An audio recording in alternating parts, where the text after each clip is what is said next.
Hi, I'm Brandon. And I'm Megan. For years, we were stuck in a rut, always complaining that nothing ever changed for us. And then we realized if we wanted to improve our lives, we had to put in the work.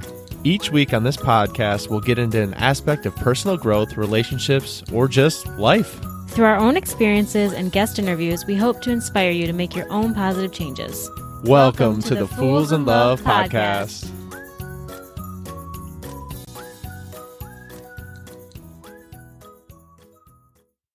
Welcome back to the Fools in Love podcast, you guys. If this is your first time joining us, we want to give you a special welcome. And if you've been here before, we're glad you're back. Yeah, welcome back, y'all. We are so happy that you're here. We're so happy that you're tuning in. And today we're going to get into some of the truths behind being an entrepreneur. Now, I know many times when we think of entrepreneurs, we think about people we look up to.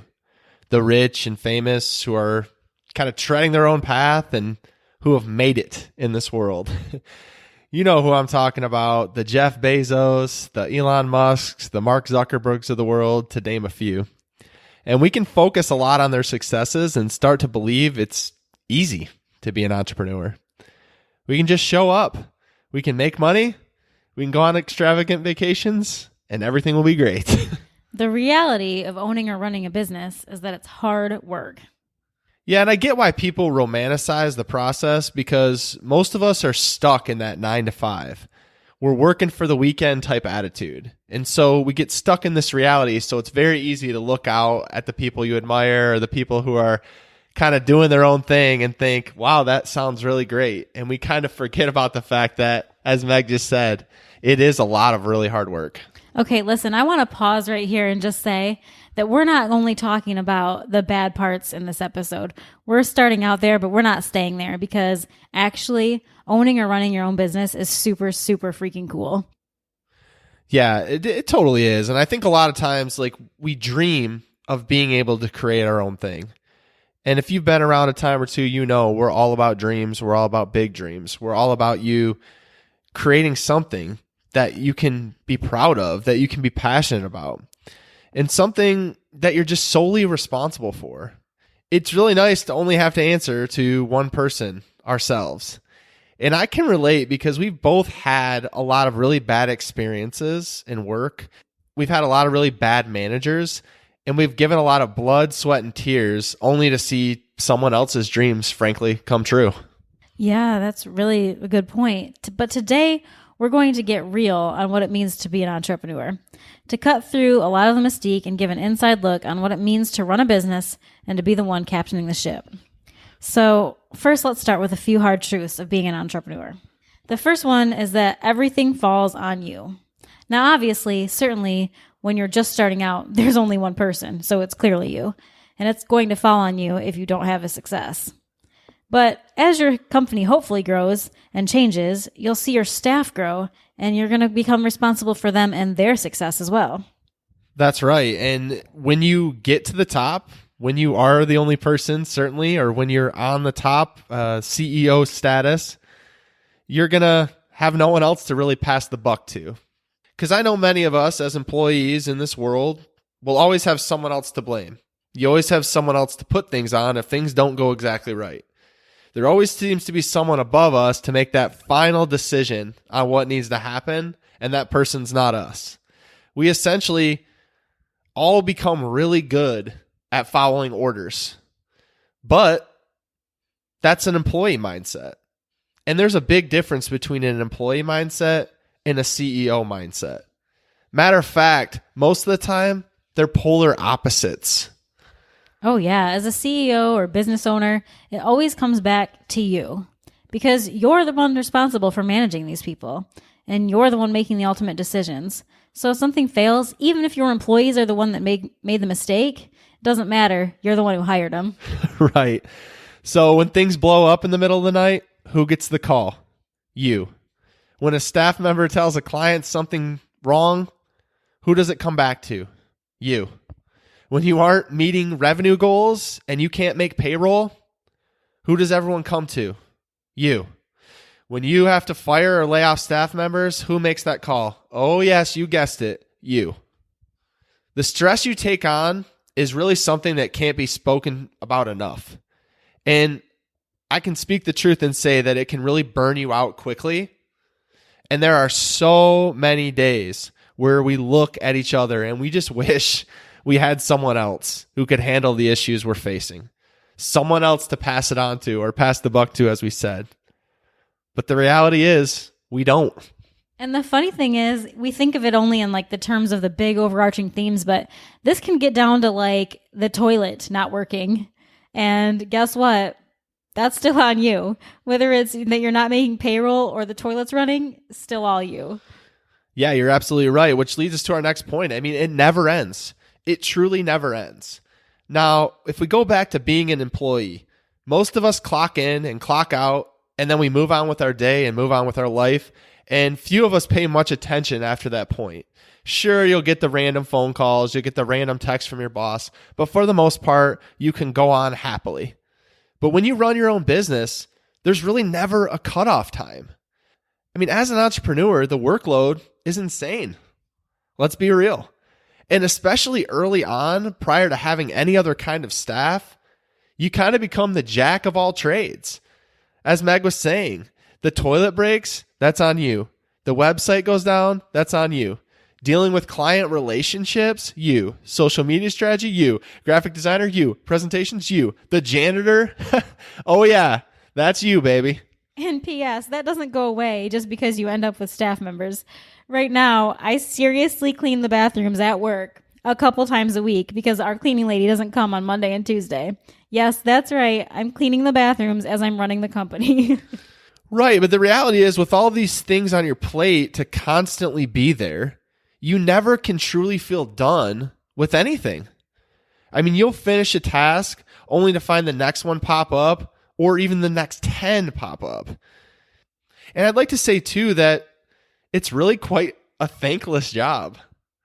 I mean, again, I go back to all this so-called overnight successes we see out in the world, which, by the way, do not exist. Those people have put in insane hours of work to get to where they are. And I actually love a quote from Rachel Hollis where she said she used to dream when she made it, she could just take it easy. She was okay to put in the 70 and 80 hours a week now because when she reached the mountaintop, she could work less. And now she's made it. She still works 70 to 80 hours a week because it really is never finished. Oh, yeah. I love when she talks about that because it's so true. We all feel like, man, if I could just get to this next step, I'd have it made. And that's true for life or anything, really. And it's just simply a lie. I mean, we're never going to get there and be done. We're going to get there and need to do the next thing. Yeah, and I just want to make a point here, too, that it's really easy to spend someone else's money. So when it's not you, when it's not coming out of your pocket, when you're spending your company's money, that's never that challenging for you, is it? Because you're not seeing it come out of your bank account. You're not seeing it affect your bottom line. And when you've worked for someone else, that's just the reality. But when your money is on the line and your livelihood's on the line, then you look at what you're doing in a whole new way. You sure do. And the other thing that's really important to note is that you're going to fail a lot. If you've never done this before, or even if you have done it before, every single day is going to be a new challenge. You're going to have to make huge decisions on the fly and in the moment that maybe you never thought you'd have to make. You're also going to have to make a dozen, probably more, tiny decisions every single day that also add up to something that matters. And you're going to fail in managing employees and clients. You're going to fail in some of those decisions that you're making. That's right. I mean, the reality is, me and Meg have this conversation all the time, but it really depends on the time of day, depending on the decisions we make. Like, someone could bring something to us and we make a decision on the fly. But if someone came at a later time, or if someone came to Meg instead of me, maybe we'd make a different decision. But really, you just have to make the decision because you're the only person to ask. Now, sure, you'll have staff members and people that you trust and people's opinions that you trust, and hopefully you'll have some mentors and people that you can go to. But for a lot of these things, like Meg said, they're minor, but they are decisions that can affect the company. There are decisions that can affect the bottom line. And so you got to make sure that you're setting yourself up for success, but the reality is you're not going to do it right every time. I mean, the sheer fact of managing employees and clients alone is enough to stress you out. I mean, the hardest part, honestly, about managing people, and I always tell people this, is the balancing act. I mean, you can't be too nice and you just can't be too firm, because either your employees will walk all over you or they'll leave because you're just too mean. Brandon, let's pause this episode for a second and talk about the new Fools in Love merchandise. Sure, we are so excited to have our Do It Anyway hats and t-shirts available for purchase online. We've created a wearable reminder for ourselves and for you that even when things are hard, or you don't feel like it, or the motivation is nowhere to be found, we've got to do it anyway. That's right. Brandon actually has Do It Anyway tattooed on his arm to remind him to keep pursuing, even when the going gets tough. Thankfully, the t-shirts and hats are cheaper and less permanent than getting a new tat. That's for sure. So head on over to foolsandlovepodcast.com to grab up your hat or t-shirt today.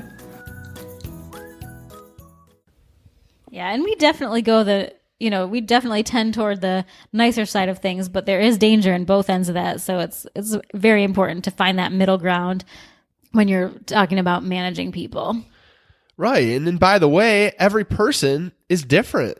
So each person has their own unique personality and ways they'll actually going to respond. So you're not always going to be able to say something or do something the right way, because each person is different and will receive it in different ways and have a different personality. I love that point, because that's something that you really do have to learn just by doing it. Because at first, when you're first trying to manage people and you're first learning how to, do this thing called running a business, you're really just trying to survive. And so you kind of don't realize that you need to treat everybody as an individual. And so you're just making blanket rules and deciding on blanket things. And then you realize, well, hey, this doesn't work. If I talk to employee A like this, that's fine. If I talk to employee B like this, it's not going to go over well. It's going to be a thing. So really just learning each person. And yes, you're going to have tough conversations with every single person that you employ, because that's just the nature of the beast.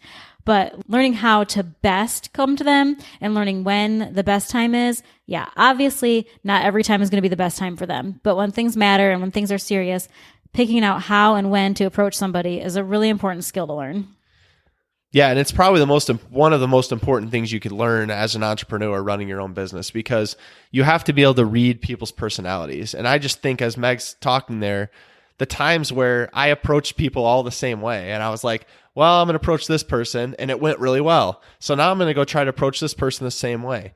But then when that person's not responding in the way that the other person did, then I start to question whether that was the right way at all. And you kind of learn it over time. But unfortunately, there's no class in how to read people. There's no class in how to manage people. Really, being an entrepreneur is all about learning and growing. So how are you at learning and growing? It doesn't mean that you can't do it, but the experience you've had so far is going to impact that a lot. So you have to ask yourself again, how do I handle failure? How do I handle stress currently? If you're in a place where you're just thinking or dreaming about starting your own business, these are the questions you have to ask. And you have to be willing to ask, am I willing to have everything on my plate? And everything to be blamed for, too. Right. So at this point in the episode, you may be asking, why would anyone do this then? Why does anyone want to do this thing? Why would anyone put themselves through this stress, anxiety, long hours, pressure? And the simplest answer is, it's all worth it. Right. I mean, let's talk about why, although the negatives certainly exist, that the positives are going to outweigh it any day of the week and twice on Sundays. Yeah. So the first part of this is it's just rewarding. I mean, it really is. When you put your hard work, long hours, and thoughts and processes and everything else in place and it works, wow. I mean, what a sense of accomplishment that you can have. Oh, it's magical. I mean, you've built something from the ground up, starting at zero, and it's yours. That's powerful stuff. Trust us, even the simplest accomplishments feel amazing because you can look back from time to time and see just how far you've come. And by the way, that applies even if you don't build something from the ground up, even if you're taking over something that's built and you take it from point, B to point Z. Even there, it matters, and you can see the magic that you're building and each step that you're taking that builds it from what it was to what it is going to be. Yeah, and there really is like a sense of ownership with this, which I love, because there's been plenty of people where, don't get me wrong, other jobs I've had, I've worked really hard, and I've always been a hard worker toward whatever the goal is. But when it's you, when it's on you, when it's something you solely did or you did with your small team that you built, it's just incredible to see. And there's like, you can take that sense of ownership because no matter what, no matter how committed people are to our business, no matter how committed people are to our final goals, they don't have the same sense of ownership we have. And that's something that you have to understand. And it's probably something that's important to note too, that just as a side, that like people are never going to care as much as you are, and you're going to have to be okay with that. And that's fine, but you will have that sense of ownership and it will be so rewarding. I mean, I often think about this podcast, honestly. I mean, it was an idea in my mind. It just came to my mind that I wanted to do it. It was an idea that with some action and hard work, it's actually become something. And it's been something that's helped a lot of you out there. And it's something that will continue to help a lot of people. And that just overall makes me feel good because it was an idea in my mind that I put to action that could become something to help a lot of people. And if I often think if I would have just brushed it aside and not done it, where would we be? Where would y'all be? You know, I wouldn't be impacting people for the greater good, and I wouldn't be having these positive feelings and positive interactions with all of you. So it's just an incredible thing when you can build something from the ground up. Gosh, yes, it is. I couldn't have said that better myself. When I think about this podcast and I think about what we're building here, I just completely mirror everything you've just said. Another thing that I love about building and growing businesses and this entrepreneurship thing we're doing is that you're going to grow daily. You just are. Like, by the nature of what you're doing, you have to grow, and you're growing every single day. All those challenges, all the failures, all the setbacks, all the successes have grown you into a way more well-rounded individual. You're going to realize quickly that the challenges you face can all serve a purpose and set you up for an even greater success down the road. That's right. I mean, I pull from past experiences every day to make decisions. And those same situations push me through when things are hard because I just remember back to what I did before. And yeah, I might not do the same thing, but you can learn from that. And if you are able to use that as an education, wow, it's incredible moving forward. But you got to not be rigid. You got to be able to be flexible. You got to be willing to learn. And if you are, it's incalculable the amount of things you can learn. Me and Meg often talk about how it's basically like a college degree, like running your own business, because you're getting real world actual experience and things are constantly shifting and changing. So the varieties are endless for where you can go. But like Meg said, it's impossible not to grow because you're constantly being placed in situations and dealing with people and things that you've never done before. And it's incredible. Right. Really, that's kind of a double point there because you're growing daily and you're learning daily. You're never going to stop doing either of those. I mean, I cannot tell you how much I've learned by just running the business that I run, just working with Brandon together on running this thing, on managing these people, on encountering all these weird situations that just come up that I never would have known about or even thought about learning to solve had I not been doing what I'm doing right now. I would have never been prepared for all these things that have happened in our lives business-wise. But because they just keep coming at us and we keep having to solve whatever's thrown at us, we're just learning and growing every single day. And now I'm not even afraid of the prospect of failing because I know that every single time we've failed, we've dug ourselves right back out of that hole and gotten back up and started again. It's so true. And I think often about the things that come up today that I don't even give a second look at. The decisions I can make, the situations I can be in, the tough phone calls I have to make, the tough meetings I have to have. Where 10 years ago, I would be sitting there losing my mind, wanting to call my mommy or something crazy. I mean, because I was just so stressed and so freaked out. And now, throughout the experience and the growth, I don't even think twice about it. I just move on. I take everything in stride and I continue to grow and change. But again, without that experience, as Meg said, you wouldn't do it because the learning keeps you sharp. If you aren't learning new things in your business, then you should be.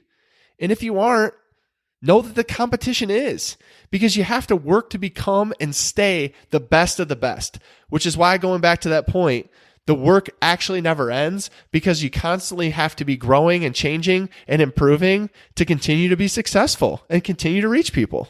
Absolutely. And if you haven't figured this out by now, the fact that we can grow and learn is a really big deal to us. And we think it's a really big deal to all of you out there too, because you're into this. You want to learn and you want to grow right along with us. You're in the same journey. Maybe it doesn't look the same. It probably doesn't look the same, but you're into this because you're working on improving, learning, and growing every single day, just like we are. So whether you have a business or you don't have one yet, or you never want to have one, still, it's a great tool. It's a great thing to just think about, that anything you're doing, whether it's your own business or not, that learning, that growing never ends and doesn't have to ever end, and you can always be doing better.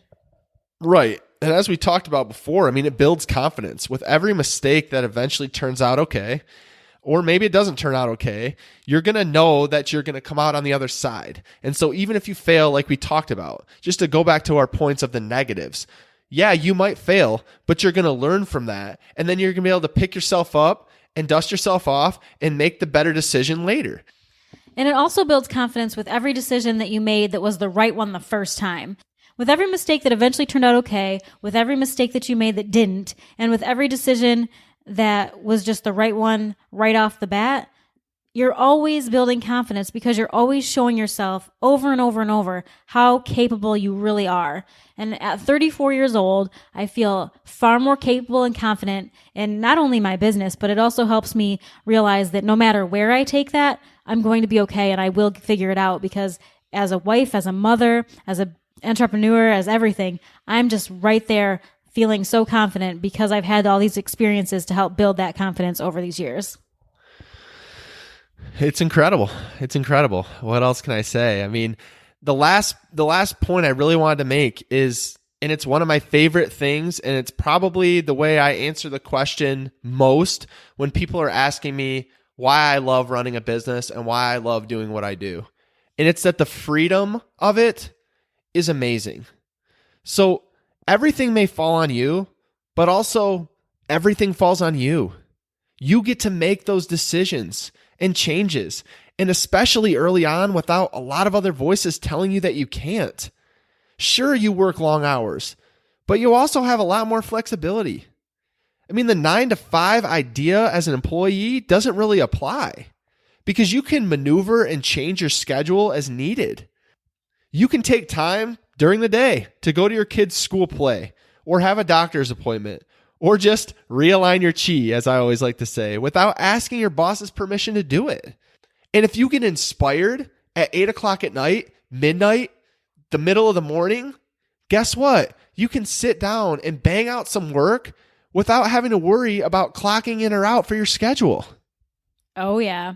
You also get to set your priorities and control the when and the where things get done, which is a really, really awesome point, because very few people in an employee status, very few people that are being told exactly how to do and when to do it gets to set their own priorities, right? We're always being told, like, hey, I need you to go do this. This is what I need to do next.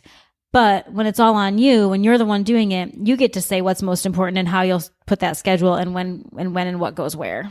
Right. And it's important to note too, depending on the type of business you have, you can literally work from anywhere. All you really need is a computer, an internet connection, and you're good to go. I think about a lot of times with a lot of things that me and Meg do.